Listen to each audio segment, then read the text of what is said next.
No dia 12 de setembro, vamos calçar os tênis, vamos pôr o nosso melhor equipamento desportivo e vamos sair para correr uma maratona. Mentira! Para esta maratona não precisa de tênis, não precisa do equipamento desportivo, porque é uma maratona em linguagem não verbal. Precisa de apenas computador, acesso à internet e mais ou menos 30 minutos do seu tempo por dia.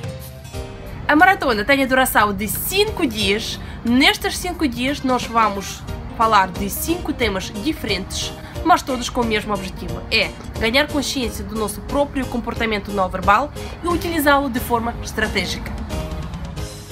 O programa da maratona já está disponível online no nosso site e vou deixar o link embaixo. E tal como no ano passado, nós vamos manter o formato online e gratuito. Basta fazer a sua inscrição no nosso site e vai ter acesso a todos os conteúdos.